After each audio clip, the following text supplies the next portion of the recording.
میرا شوہر مجھ سے 20 سال بڑا تھا۔ ہم دونوں بہت لڑائی جھگڑے کرتے تھے۔ ایک دن میرے شوہر کا بی پی ہائی ہوا اور اس کو فالج ہو گیا۔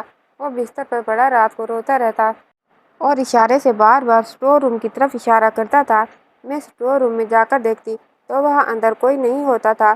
شوہر کا انتقال ہو گیا۔ مجھے عدت بیٹھے 3 دن ہوئے تھے۔ مجھے شوہر کے اشارے یاد آنے لگے۔ ایک دن ملازمہ نہ آئی تو میں اسٹور روم کی صفائی کرنے لگی۔ میری جان نکل گئی کیونکہ اسٹور روم کی صفائی کرتے ہوئے مجھے وہاں میرا شوہر اور اپنی کہتے ہیں کہ اب زندگی میں سب کے ساتھ ایک نہ ایک دن انصاف ہو ہی جاتا ہے۔ کچھ لوگوں کے ساتھ انصاف ہو جاتا ہے اور ان کو پتہ ہی نہیں ہوتا۔ میں بھی انہی لوگوں میں سے تھی۔ میرا نام مریم ہے۔ میں بہت زیادہ خوبصورت نہیں تھی۔ میرے ماں باپ نے میری شادی ایک گورنمنٹ کے ملازم سے کروائی تھی جو ایک بہت بڑے محکمے میں کام کیا کرتا تھا۔ وہ عمر میں مجھ سے 20 سال بڑے تھے اور اس کے سر پر ایک بھی بال نہیں تھا۔ ہم لوگ جب بھی باہر جاتے تو لوگ سمجھتے تھے کہ میں اس کی بیٹی ہوں۔ اس نے مجھے کہا کہ زیادہ کھانا کھایا کرو تاکہ میرا 7 سے 8 کلو وزن بڑھ جائے اور میں بھی اس کے برابر لگنے لگوں۔ میں نے مذاق میں کہہ دیا کہ آپ اپنا وزن کیوں نہیں کم کر سکتے اور اگلے ہی پل اس نے میرے منہ پر تھپڑ دے مارا۔ ابھی ہماری شادی کو 4 دن ہی ہوئے تھے اور اس نے مجھے اتنی زور سے تھپڑ مارا کہ میں زمین پر گر گئی۔ میں حیران رہ گئی کہ میں تو مذاق کر رہی تھی اور اس شخص نے اتنی زور سے مارا۔ اس نے کہا عورت ہو عورت ہی بن کے رہو۔ اس گھر میں تمہارے لیے سب کچھ میں ہی کرتا ہوں اور آئندہ بھی میں نے ہی کرنا ہے۔ تمہیں کوئی بھی حق نہیں پہنچتا کہ تم میرا کسی بھی حوالے سے مذاق بناؤ۔ میں نے کہا میں مذاق نہیں بنا رہی۔ اس نے بات کا بہت برا منایا اور اس کے بعد مجھے طعنے دیتا رہا۔ وہ روز میرے لیے ایسی چیزیں لے کر آتا تھا جن کو کھانے سے میرا وزن بڑھ جائے۔ مجھے ایسی چیزیں کھانے کی عادت نہیں تھی۔ تو یہی چیزیں کھاؤ گی نہیں تو کچھ بھی نہیں کھاؤ گی۔ الٹی سیدھی چیزیں کھانے کی وجہ سے میرا وزن تو بڑھ گیا عجیب طرح سے۔ میں عجیب سی بے ڈھنگی لگنے لگی۔ سب لوگ مجھے کہا کرتے تھے کہ شادی کے بعد تمہیں کیا ہو گیا ہے؟ اچھی بھلی تم خوبصورت ہوا کرتی تھی، اتنی جلدی وزن بڑھ گیا۔ لوگوں کو بتانے کی بھی تو اجازت نہیں تھی۔ زندگی بہت بری گزر رہی تھی۔ اس شخص نے مجھ پر ہاتھ اٹھایا۔ میرے ماں باپ کے سامنے مجھے شرمندہ کروایا۔ میرے ماں باپ کو گالیاں دیتا، طعنے دیا کرتا۔ مجھے ایک رتی برابر بھی عزت نہ دی۔ مجھے لگا وہ میرا خرچہ اٹھائے گا، لیکن اب اس نے مجھے کہنا شروع کر دیا کہ اگر پیسے چاہیے تو اپنی نوکری خود کر لو۔ زندگی میں سکون نہیں تھا۔ کوئی نہ کوئی بات کرتا رہتا۔ میں نے اسکول میں نوکری کرنا بھی شروع کر دی اور میری حالت ایسی ہوتی تھی کہ کبھی کبھی میں اسکول میں کسی لڑکی کے سامنے ہی رونے لگ جاتی، باتیں بتانے لگتی۔ وہ لڑکی بھی حیران رہ جاتی کہ ٹیچر کو کیا ہو گیا ہے، کیونکہ میرے پاس کوئی بھی نہیں تھا جس سے مل کر میں بات کر سکتی۔ میرے شوہر کا کہنا تھا جب تک عورت کو مارو نہیں وہ آپ کے ساتھ اچھے طریقے سے نہیں رہتی، اس لیے ہی میں اپنی بیوی کو بلا وجہ ہی مارتا رہتا ہوں۔ اپنے دوستوں کے سامنے بھی میری بے عزتی کر دیتا تھا اور ہمارے ہاں کوئی اولاد بھی نہیں ہو رہی تھی۔ زندگی بہت بری ہو گئی تھی لیکن کسی کو بتا بھی نہیں سکتی تھی۔ سب کے سامنے جھوٹ بولنا پڑتا تھا کہ سب کچھ بالکل ٹھیک ہے۔ اچھی بھلی رہا کرتی تھی۔ پتہ نہیں اس کو میرے ساتھ کیا عداوت تھی۔ میں بہت زیادہ پریشان رہا کرتی تھی۔ ہر طرح سے اس کو پسند آ جانے کی کوشش کرتی۔ وہ جو کہتا میں مان لیا کرتی، لیکن چاہے میں اس کی جتنی بھی مانوں یا نہ مانوں اسے مجھ پر غصہ آتا ہی رہتا تھا۔ کبھی کبھی تو مجھے ایسا لگتا تھا کہ کسی اور بات کا غصہ ہے جو مجھ پر نکال رہا ہے، کیونکہ مجھے غصہ نکالنے کے بعد وہ اپنے دوستوں کے ساتھ ہی باہر چلا جایا کرتا، دوستوں کے ساتھ ہنسی مذاق بھی کرتا اور بہت زیادہ خوش بھی رہا کرتا۔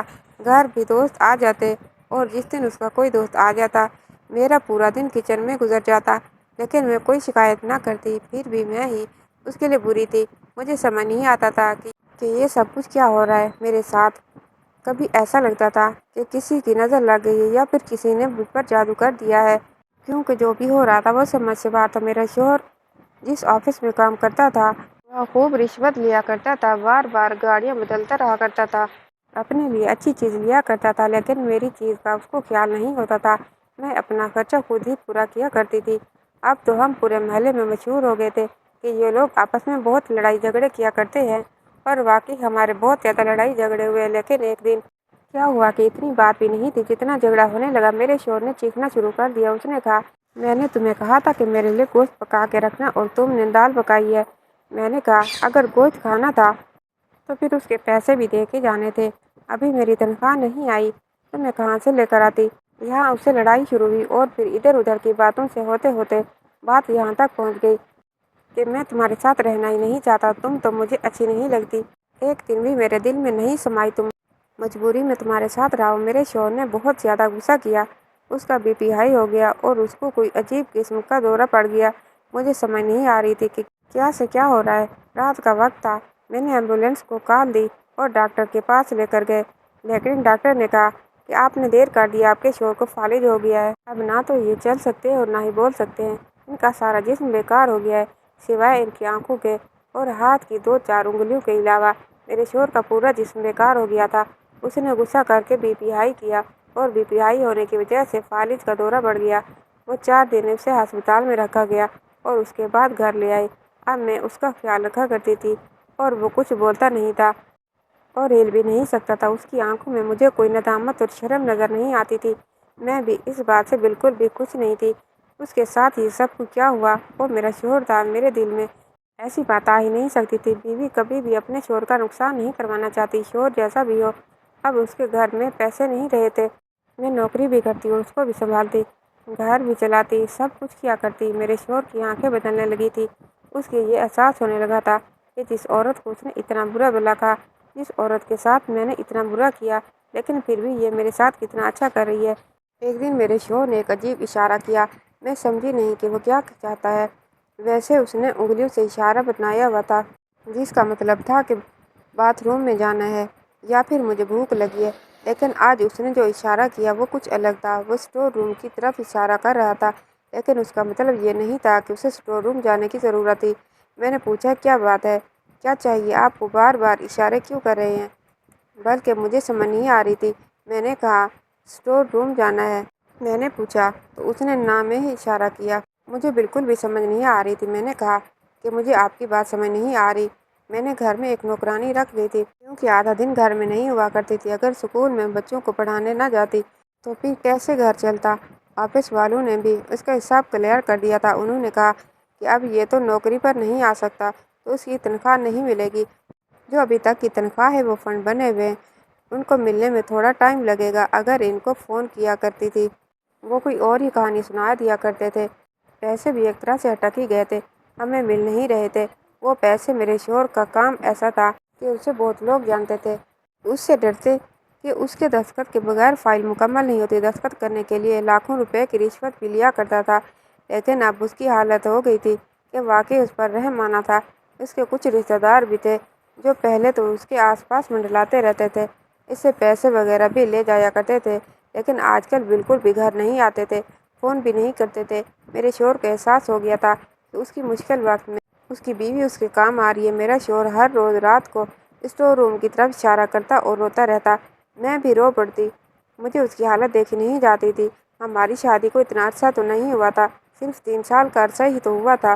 ہاں یہ بات الگ تھی کہ ان 3 سالوں میں میرا بہت خون جلایا، مجھے بہت تکلیف دی تھی، لیکن میں نے اسے معاف کر دیا تھا کیونکہ شاید اس کو سزا مل چکی تھی۔ میں اسے سزا نہیں دینا چاہتی تھی۔ میرا شوہر بار بار روتا تھا اور اسی طرح بار بار اشارہ کرتا تھا۔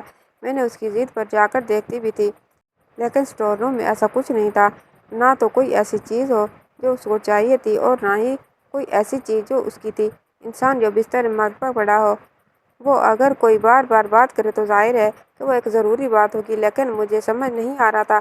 ایک دن میرے شوہر کی کزن بھولے بھٹکے وہاں آ گئی، شوہر سے تو نہیں ملی لیکن میرے ساتھ عجیب و غریب قسم کی باتیں کرنے لگی تھی کہ ان کو بقیہ تنخواہ اور فنڈ کے پیسے کب ملیں گے۔ میں نے کہا مجھے نہیں پتا، میں تو روز فون کرتی ہوں لیکن وہ کوئی نہ کوئی بہانہ کر دیتے ہیں۔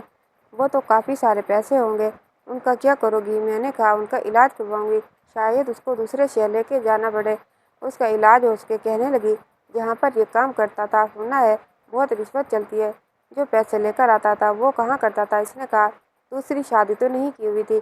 میں نے کہا مجھے نہیں پتا، لیکن مجھے تو وہ پیسے نہیں دیا کرتا تھا۔ کہنے لگی پھر ضرور اس نے دوسری شادی کی ہوگی۔ میں نے کہا اگر ایسا ہوتا تو وہ عورت ابھی تک منظر عام پر آ جاتی، لیکن میرے شوہر نے نہ تو مجھے کچھ بتایا اور نہ ہی ایسا ہوا کہ کہنے لگی لگتا ہے کہ تم جھوٹ بول رہی ہو، میں نے سنا ہے کہ یہ روزانہ نہ جانے کتنے لوگوں سے ہزاروں روپے رشوت لیا کرتا تھا، اتنے سارے پیسے اس نے کہاں کر دیے؟ تمہارے ہی ناز نخرے اٹھاتے ہوں گے۔ مجھے بھی غصہ آ گیا اور میں نے کہا دیکھو میں نے نوکری کے لیے مہینے کے 30 دن ذلیل ہوا کرتی تھی،